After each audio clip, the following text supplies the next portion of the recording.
Perkenalkan, nama saya Bima Putra Juwana dengan NPM 2306224581. Jadi di sini saya akan menjelaskan soal latar belakang dan juga dasar teori. Jadi yang melatar belakangnya kami mengambil topik ini melihat dari radiator yang digunakan oleh tim UI Racing Team.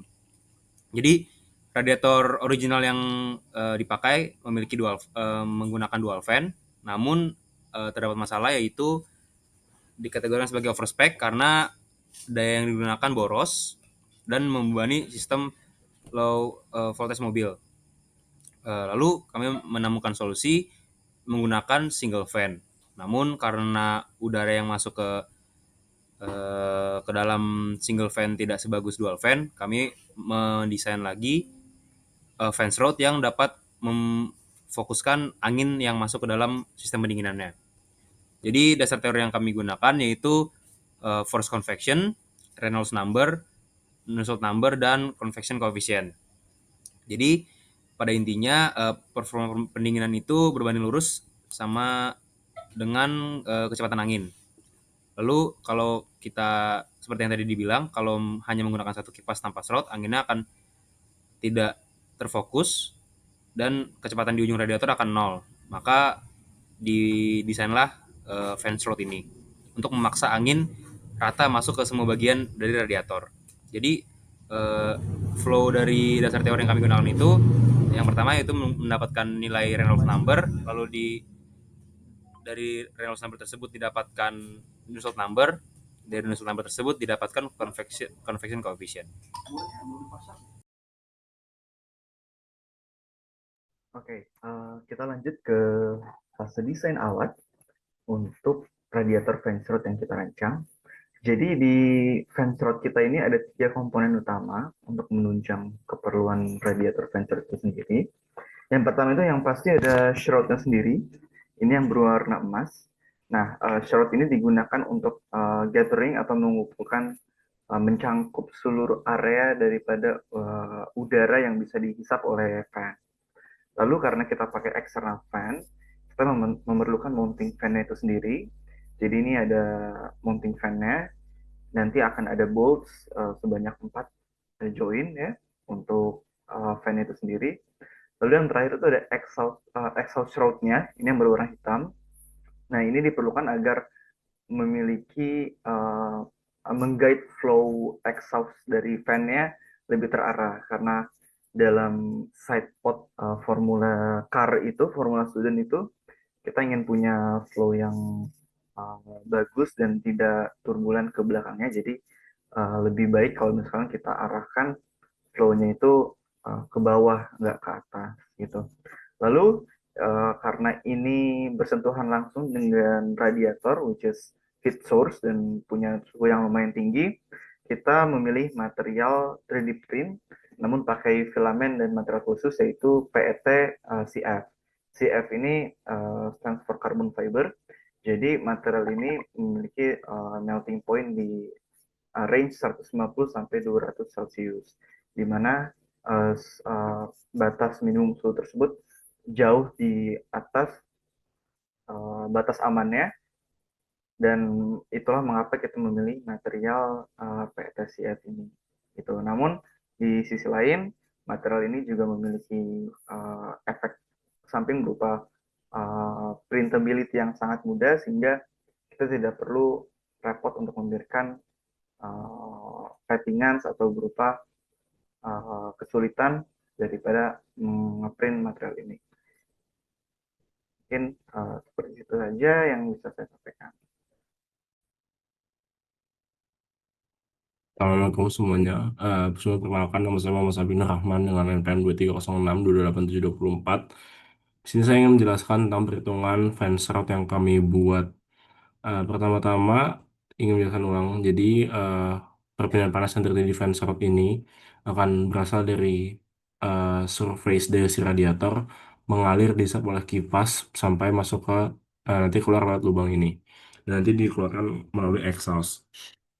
Nah, jadi untuk perhitungan sendiri, pertama kita mencoba membuat tabel asumsi terlebih dahulu. Berikut tabel asumsinya. Di sini ada beberapa properti yang penting, yaitu ada udara, temperatur, dan juga seratnya. Lalu di sini saya juga membuat tabel untuk hasil perhitungannya dengan yang dicari adalah Reynolds, Prandtl, Grashof, Nusselt, koefisien konveksi dan juga laju kalor yang berpindah. Nah, untuk membahas perhitungan saya mencoba buka Excel di sini. Nah, beberapa eh, asumsi-asumsi yang sangat-sangat dipentingkan, sangat-sangat krusial di sini adalah terkait kecepatan aliran udara. Di sini saya kira-kira dari kecepatan fan yang ada. Terus juga saya membandingkan dengan fan-fan yang ada pada mesin-mesin lainnya. Di sini juga saya memasukkan temperatur surface dari si radiator. Pertama ada 313 Kelvin, lalu suhu lingkungan ada 299 Kelvin. Di sini juga untuk serotnya saya lengkapi dengan panjang, lebar, dan luas frontal. Frontal ini dimaksudkan adalah ukuran sebenarnya yang dilalui oleh udara saat terhisap oleh kipas. Lalu juga di sini ada luas permukaan efektif. Ini adalah luas permukaan yang nantinya akan dikurangi oleh benda-benda yang menghalangi udara untuk eh, mengalir gitu. Seperti ada turbin dan juga ada fin di sana. Nah, di sini saya mencoba melakukan perhitungan untuk Reynolds-nya. Di sini menggunakan rumus rho dikali V dikali D dibagi mu. Di sini dapatkan 63.000 yang artinya aliran ini adalah turbulen. Lalu untuk bilangan Prandtl-nya didapatkan 0,72. eh Lalu untuk Grashof saya dapatkan juga sekian. Lalu untuk Nusselt ini saya menggunakan rumus, ini adalah rumus pendekatan untuk kondisi di mana eh, benda yang dilalui oleh flow ini bukan berbentuk pipa yang sempurna tapi berbentuk ducts. Lalu di sini juga saya mencari koefisien konveksi dengan Nusselt dikali K dibagi LC. Lalu di sini saya mencari laju kalor yang berpindah dengan rumus H dikali A efektif. A efektif ini merupakan A yang efektif dilalui oleh udara tadi, lalu dikali dengan delta T, dan didapatkan 4,3 sekian. Mungkin sekian dari saya, kurang lebih mohon maaf, bisa dilanjut oleh teman-teman saya yang lain. Perkenalkan, nama saya Ganendra Sabrana Abdas Rinaldi dengan NPM 2306210903. Di sini saya ingin menjelaskan hasil dan diskusi terkait radiator Fensrod yang kita buat. Apa yang ditemukan dari hasil perhitungan? Berdasarkan hasil perhitungan yang sudah dilakukan, diketahui bahwa aliran udara pada sistem menggunakan single fan dengan Fensrod berada pada kondisi konveksi paksa yang dominan. Hal ini ditunjukkan oleh nilai Richardson number yang sangat kecil, yang berarti pengaruh gaya konveksi alami hampir tidak signifikan dibandingkan dengan udara dari fan. Dengan kata lain, pendinginan radiator sepenuhnya bergantung pada kemampuan fan dalam mengarahkan udara secara efektif. Selain itu, diperoleh nilai Richardson number yang cukup tinggi, yang menunjukkan bahwa perpindahan panas yang terjadi jauh lebih baik dibanding perpindahan panas secara konduksi tanpa aliran udara. Hal ini menjadi indikasi bahwa desain shroud memberikan peningkatan kualitas perpindahan panas karena aliran udara menjadi lebih terkonsentrasi dan tidak menyebar ke samping. Walaupun nilai heat transfer rate total masih relatif kecil karena luas area efektif pendinginan radiator juga terbatas, namun peningkatan efisiensi aliran yang dicapai menunjukkan bahwa konfigurasi single fan dengan shroud tetap dapat mempertahankan performa pendinginan yang layak, sekaligus mengurangi beban kelistrikan dibanding sistem dual fan. Berikutnya, seberapa efektif fan shroud? Hasil perhitungan menunjukkan bahwa fan shroud bekerja efektif karena mampu menjaga kecepatan aliran udara merata di seluruh permukaan radiator, sehingga nilai Reynolds tetap berada pada zona yang mengarah ke aliran turbulen ringan. Kondisi ini menghasilkan nilai H, yaitu koefisien perpindahan panas yang cukup baik untuk mendukung pendinginan radiator secara konsisten. Dengan kata lain, meskipun hanya menggunakan satu fan, shroud berhasil menghilangkan area stagnan dan mengurangi kebocoran udara di sekitar kipas. Tanpa shroud, sebagian besar udara yang ditiup fan akan kembali berputar dan tidak menembus inti radiator, menyebabkan penurunan performa pendinginan.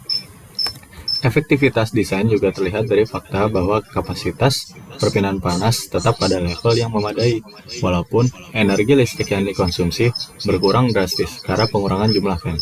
Secara keseluruhan, shroud memberikan optimalisasi distribusi aliran bukan menambah daya fan, sehingga efisiensi sistem meningkat.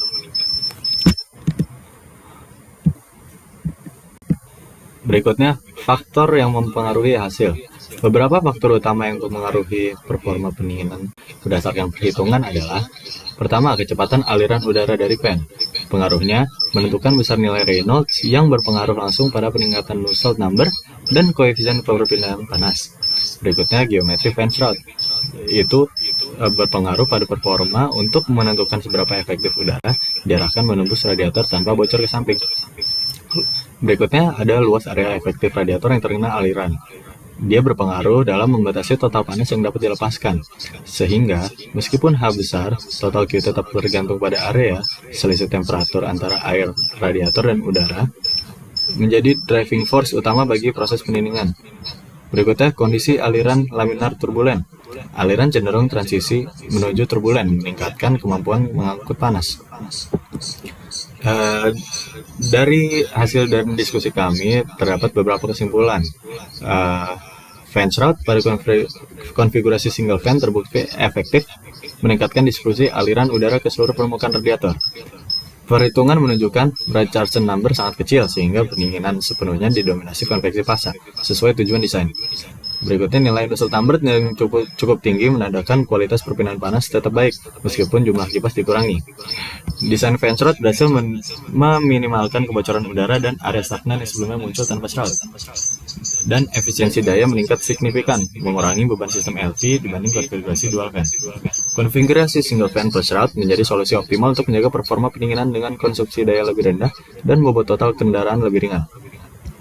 Saran-saran untuk perbaikan berikutnya yaitu melakukan uji eksperimen nyata menggunakan sensor temperatur inlet outlet radiator untuk memvalidasi hasil perhitungan dan simulasi. Berikutnya, mengembangkan variasi geometri shroud dari depth-nya, taper angle, dan diffuser shape untuk memastikan aliran udara semakin merata dan mengurangi pressure drop. Menambahkan CFD juga bagus untuk menganalisis pola aliran internal secara visual termasuk area turbulensi dan recirculation zone. Sekian presentasi dari saya dan kelompok saya. Terima kasih. Wassalamualaikum warahmatullahi wabarakatuh.